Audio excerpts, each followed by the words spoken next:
आपको किन बातों के ऊपर ध्यान रखना है। हमारे साथ संगीता मैम है जो पीटी ट्रेनर है, और मैम ने जैसे एक्सप्लेन किया था कि हमें एक प्रॉपर स्ट्रैटेजी प्लान करनी है, कैसे हम अपनी स्किल्स को इम्प्रूव कर सकते हैं। अब इसी को आगे बढ़ाते हुए मैं मैम से आगे पूछना चाहूँगी। मैम, बच्चा यहाँ पर जैसे आपने लास्ट वीडियो में बताया कि कैसे अपनी स्किल्स को इम्प्रूव कर सकता है, कैसे बच्चा अपनी एक प्रॉपर स्ट्रैटेजी प्लान कर सकता है कि उसको कितने टेन्योर में अपना कंप्लीट करना है, और उन चीज़ों के ऊपर फोकस करते हुए वो अपनी प्रिपरेशन स्टार्ट करे। अब मेरा क्वेश्चन मैम है कि बच्चे ने यहाँ पर अपनी क्लास अटेंड की, क्लास करने के बाद अब कई बार होता है बच्चे को समझ नहीं आता कि मैं क्या करूँ। यहाँ से जाने के बाद बच्चे को अपनी कौन सी स्किल्स को कैसे इम्प्रूव कर सकता है अपनी सेल्फ प्रैक्टिस के साथ, तो इसके लिए मैम प्लीज कुछ बताइए।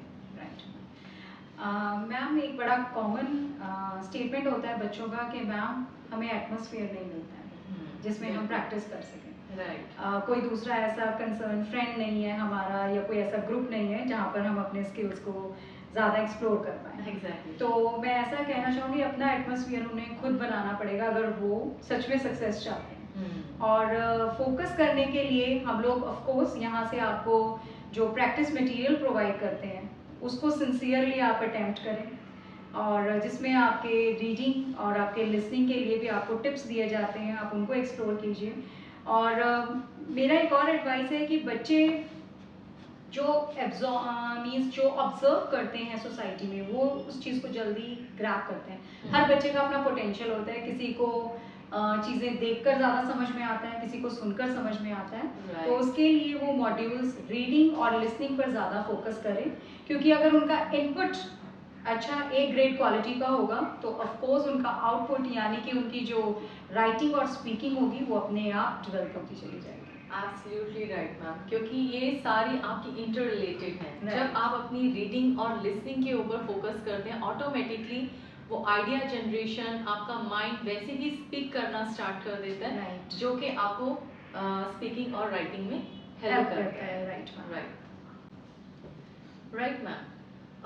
मैम, अब हम बात करते हैं स्किल्स की। जहाँ पर हम स्किल्स की बात करते हैं तो skills is not limited with the 1 और 2 वर्ड्स।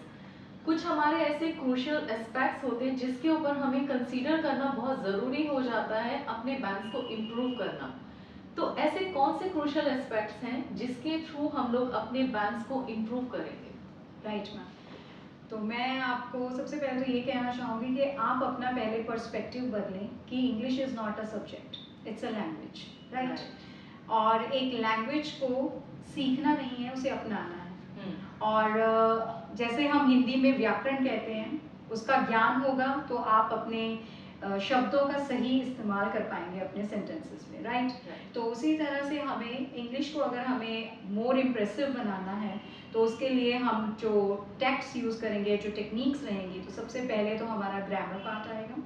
उसके बाद आपके वोकैब्स रहते हैं, आपके लेक्सिकल रिसोर्सेज, आपके ईडियम्स, आपके फ्रेजेस जो आपकी भाषा को और इम्प्रेसिव बनाएंगे, मोर इंफॉर्मेटिव, और उससे वैरायटी आएगी आपकी लैंग्वेज में जो डेफिनेटली आपको हेल्प करेगी आपके बैंड्स को इम्प्रूव करने में। डेफिनेटली ये बहुत ही इम्पॉर्टेंट पार्ट्स हैं इंग्लिश एक लैंग्वेज को इम्प्रूव करने के लिए। जैसे हम हिंदी में भी कुछ वर्ड्स ऐसे यूज़ करते हैं, वही हमारी एक लैंग्वेज को कंप्लीट करते हैं। तो यही एक ऐसे वर्ड्स हैं, यही सारे कनेक्टर्स, जैसे मैम ने ईडियम, फ्रेजेस, इन सब की बात की, ये जब तक नहीं होंगे तब तक हम उस एक जिसे बोलते हैं कि बच्चा बोलता है मैं 50 और 55 के ऊपर बैरियर को क्रॉस करने के नहीं कर पाता। राइट। तो उस बैरियर को क्रॉस करने के लिए ये सब स्टेप्स हैं जो आपको 1 बाय 1 आपको मूव ऑन करना है, और डेफिनेटली कोई ऐसा बैरियर नहीं है, कोई ऐसी आपके सामने वॉल नहीं है जिसको आप क्रॉस नहीं कर सकते। Exactly.